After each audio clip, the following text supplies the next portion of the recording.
The ACLU attacks a university for admitting as a student Nick Sandman. And then a university faculty member trashes Sandman's conservative beliefs. This is institutional and systemic bigotry on full display, but not the kind progressives are willing to challenge. I'm Dr. Duke, she's Katie, and this is The Dr. Duke Show.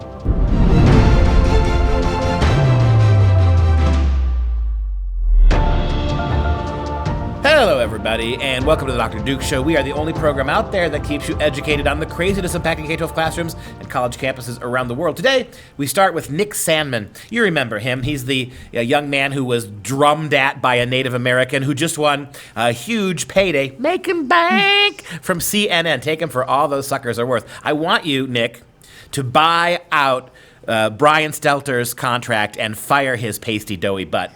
Nick Sandman was admitted into a new university as a freshman, Transylvania University, and no sooner did he get accepted than an a left-wing ACLU agent decided that this was a stain on the university, that this is a bad precedent, and then an actual professor at the university started trashing conservative values. And again, notice what's happening here, Mom and Dad.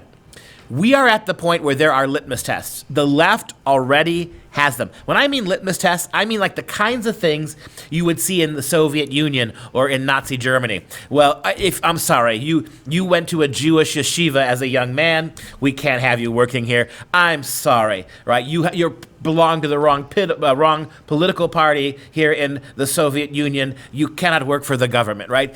The litmus tests on the progressive left are already there, and they're based on race and class and political worldview.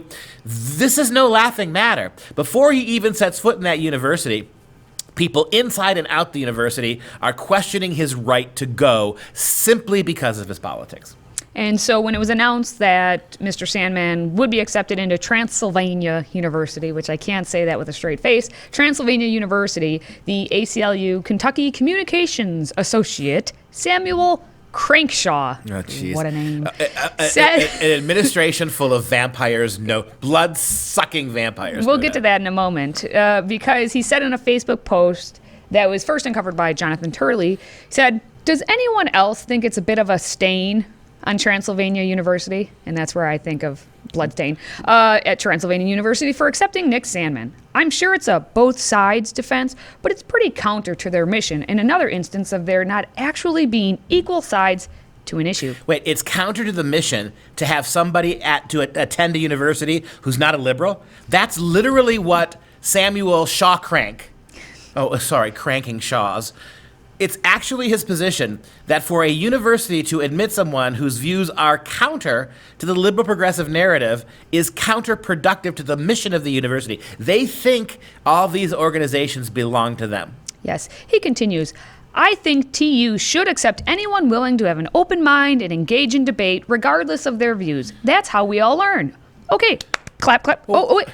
But this kid clearly is a provocateur in training with no intention of learning. He exists only to troll, intimidate, and play victim.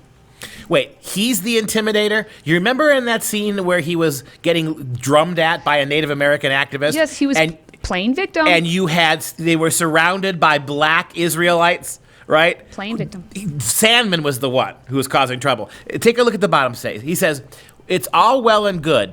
We should accept at Transylvania University anyone willing to have an open mind and engage in open debate." By that definition, you would have to uninvite almost the entire liberal student body. You would have to send home all of those doctrinaire left-wing students who have never had to tolerate alternative views. The shocking, staggering hypocrisy of these people that they can't even recognize that their own rhetoric would damn them if it was actually applied. But if, as he said on there too, he said that's Transy's mission. Transy's mission. Go back to the second slide now, which Katie so amply read. Go back to that one. "This kid clearly is a provocateur in training with no intention of learning." How could you possibly know that? He's a provocateur. Again, his entire crime consists of him standing there and not reacting to being attacked. He didn't react. He did nothing. He stood there and tolerated this withering attack from both in front of him and behind him. He just stood there. And that makes him a troll and a provocateur.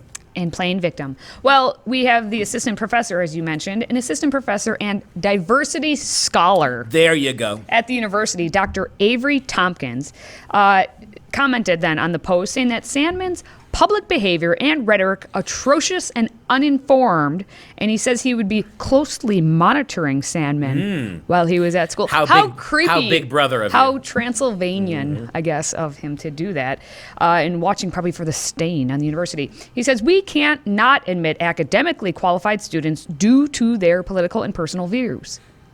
And the fact that this diversity scholar, which is an oxymoron, by the way, this diversity scholar is doggone it. We can't quite yet stop them from entering the halls of this building because of their politics. But God willing, with my diversity scholarship, we'll get there one day. Yeah, and then he touts himself, saying, if he ends up in my intro class, fine. He might learn something that is actually based on research and evidence. Well, if there is no research and evidence that dictates he's a provocateur, there's no research and evidence that demonstrate, you could point to that demonstrate that he's a troublemaker, that he causes these issues.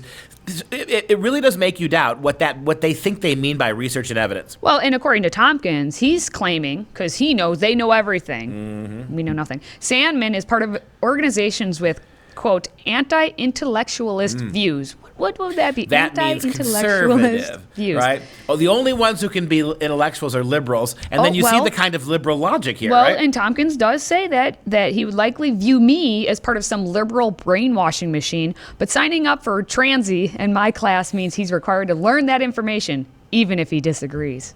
Or what? Right? The Dun, implication dun, being dun. that, well, he actually went so far as to say, if he starts causing trouble, we know how to deal with it. Yeah, right? he says if he were to cause problems by being disruptive, trolling, or engaging in and you've already said that he's already causing trouble before. No, the other guy it doesn't said matter. he is. It Now doesn't. this guy. The fact that the implication is there, right? That what is framed as causing trouble. If indeed Sandman was a troll, was a professional victim, everything that that crankshaft said he was, if that was true, then clearly this professor's already decided that when he is himself in my classroom, we're going to do what to him? Well, if he does any unethical behavior of any kind, I would immediately document it, just like I would for any student doing the same thing. Yeah, okay, sure. Yeah, definitely. And he would just be putting himself in a position for me to file a conduct report.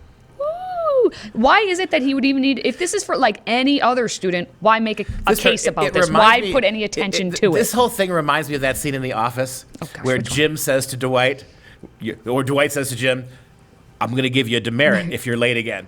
What's a demerit? 3 of those and you get a warning. What's a warning? 5 of those and you get a written report filed by me on the desk of my immediate superior. And that's me.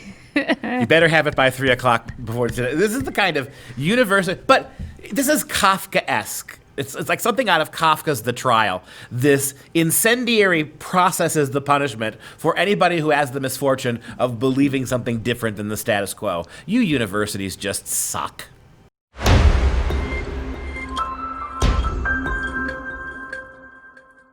So this year, September 11th, 9/11 fell on a Friday. And with Friday nights in September, that usually means high school football. This year, 2020 being a little special, maybe not in every state, but there was high school football at Little Miami High School in Morrow, Ohio. And they actually decided to honor fallen police officers and firefighters, but it was just 2 of the football players. And for honoring them, and by honoring, I mean they ran out onto the field waving a flag. One had a thin red line, which is for firefighters to honor them and remember them from 9/11, and one had a blue line, which we know is the police. Well, for doing that, these 2 boys were suspended from the team indefinitely. And obviously after this story came out, then there was a quick change, and we'll get to what actually happened at the end, but we'll get the full story before we get there. So we have Brady Williams, whose father is a police officer, and Jared Bentley, whose father is a firefighter, and they made this choice to carry the flags, even though they were told no by the school, and that there would be consequences. Take a look. When the Little Miami football team took the field last Friday, September 11th, some players carried alongside the American flag a thin blue line flag and a thin red line flag. Were you trying to make some kind of a political statement here? No, not at all.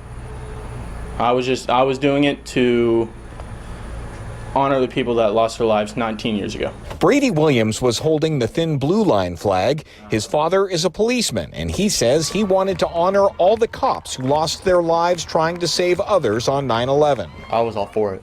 Why? Because my dad is a firefighter. Jared Bentley carried the thin red line flag. The problem is the boys had asked the school permission prior to the game, and they were denied and told if they defied the order, there would be consequences. So this is a great story. First of all, it's really wonderful to see young bros standing up for what they believe in. Well, yeah. My response to is, why do they need to have permission for something like this? It is on 9/11 Right. to honor the victims from 19 years ago. Well, there's an answer for that question from the progressives. Roll that beautiful bean footage. We did not want to place ourselves in a circumstance where another family might want a different flag to come out of the tunnel, one that maybe many other families may not agree with from a political perspective.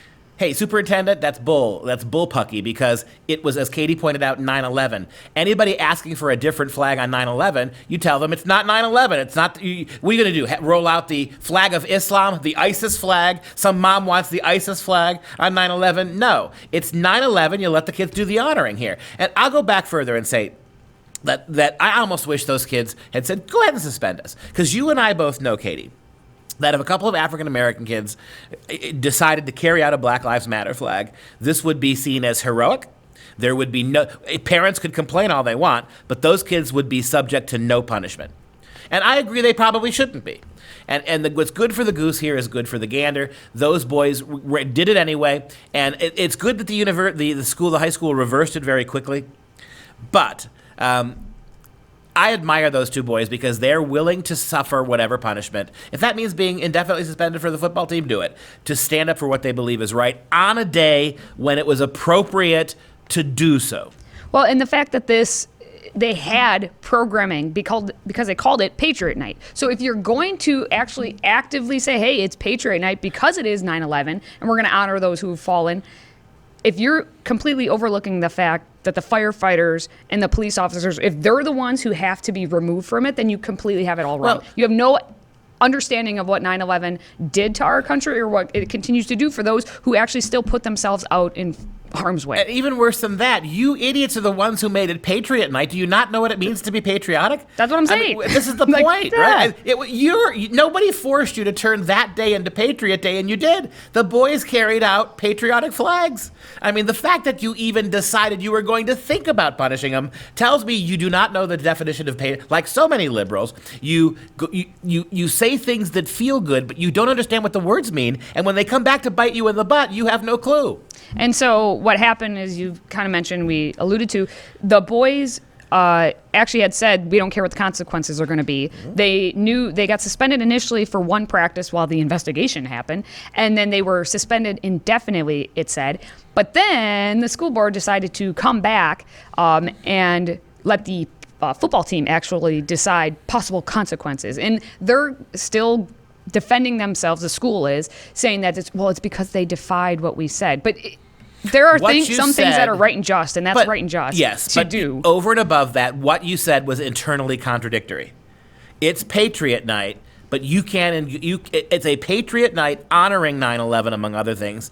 But the moment you ask to be able to patriotically represent 9/11 with those flags, the flags of two kids whose fathers were police officers and firemen respectively, you sent a message that is completely contradictory.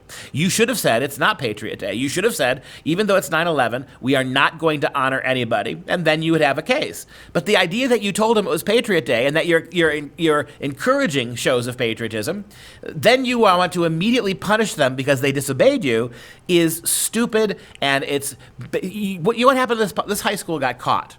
They got caught in their own fake marketing, trying to make them seem really patriotic without there being any actual signs of it and that they could get in trouble with. That's all this is.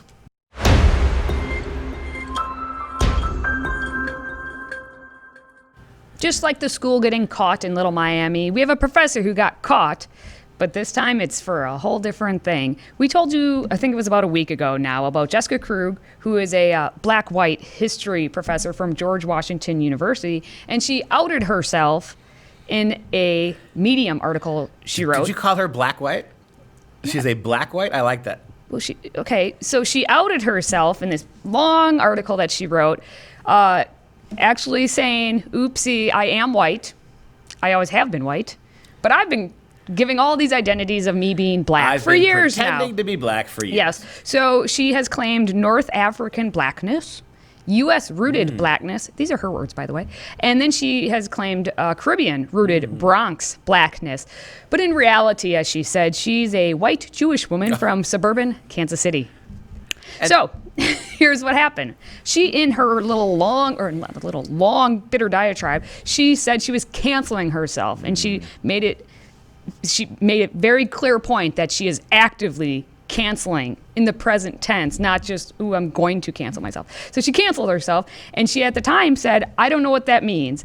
But now we do, because it includes resigning from the university. The university had claims to have initially put Krug on suspension and told her to resign or that she'd be fired. So Provost Brian Blake sent an email saying Dr. Krug has resigned her position, effective immediately. Her classes for this semester will be taught by other faculty members, and students in those courses will receive additional information this week. Okay, story could have ended there. But the best part, I think, of this whole situation is that counseling services will be available for students. Now, go back and show the picture, Mike. With all due respect, that's a white woman.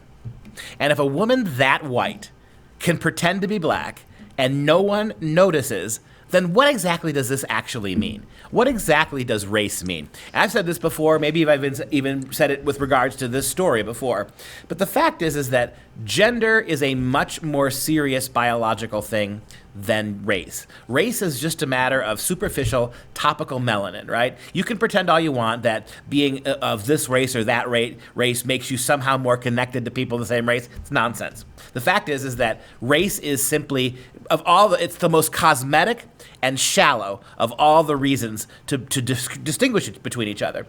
And so this woman, who claims to be a woman apparently, fakes race. Why is that somehow a problem when you got people all over the country pretending to be different genders, and you get in serious trouble if you don't go along with that? And we had Rachel Dolezal out on the West Coast, when another white woman, who, to her own credit, looked a lot darker than this woman did, who for all those years was masquerading as an African-American. She finally became the head of an NAACP chapter on the West Coast. And when it was found out what she did, the initial reaction from many in the black community was, well, good for her. If she identifies as black, that's fine with us. And then let's not forget about Pocahontas, right? Who rode her coattails to an academic career even greater than Miss Dr. Krug's. She was at Harvard.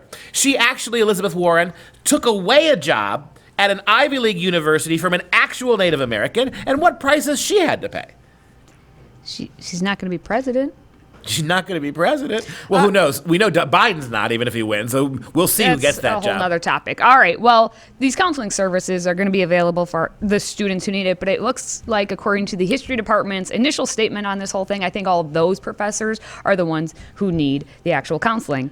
They released a statement saying, with what she has termed her audaciously deceptive appropriation of an Afro-Caribbean identity, she has betrayed the trust of countless current and former students, fellow scholars of Africana studies, colleagues in our department, and throughout the historical discipline, as well as community activists in New York City and beyond. The discipline of history is concerned with truth-telling about the past. With her conduct, Dr. Krug has raised questions about the veracity of her own research and teaching. Accordingly, and again, this is before she resigned, the department calls upon Dr. Krug to resign from her position as an associate professor of history at GW. Failing that, the department recommends the rescinding of her tenure and the termination of her appointment. Give me a break. The study of history relies on telling the truth. Have you heard of 1619? Have you heard of that? The kind of scholarship that Miss Krug does isn't about telling the truth about history. The history liberals tell about race is every bit as big a lie as her fake racial identity. And I'm going to close this segment by saying something else. At every university I've taught at, including the one I'm teaching at now, I've had really nasty white women teaching African American lit. Really anti-hateful, bigoted, political ideologues, nasty, nasty white women teaching African-American lit. That's who teaches it. I'd rather have Mrs. Krug, Dr. Krug, be black if she does a decent job at it than some of the white women they've got doing that job now. Where is the cries for cultural appropriation? Shouldn't the white women who've appropriated black literature classes, shouldn't they be forced to apologize for what they've done? White people lecturing black people about their own culture? What a screwed up, messed up, ridiculous world universities are.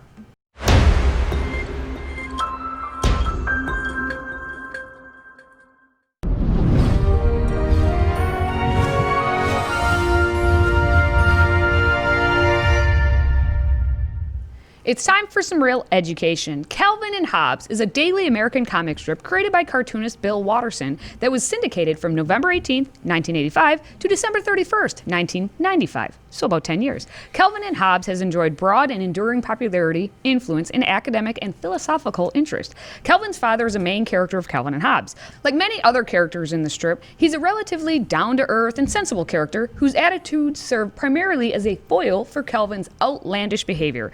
Both parents go through the entire strip unnamed, except as Mom and Dad, or as such pet names of Honey and Dear. He first appeared in the very first Kelvin and Hobbs strip, though he was the only parent shown until a few days later when Kelvin's mother was introduced. The appearance of Kelvin's father is actually an illustration of Bill Watterson himself back when he was drawing the strip.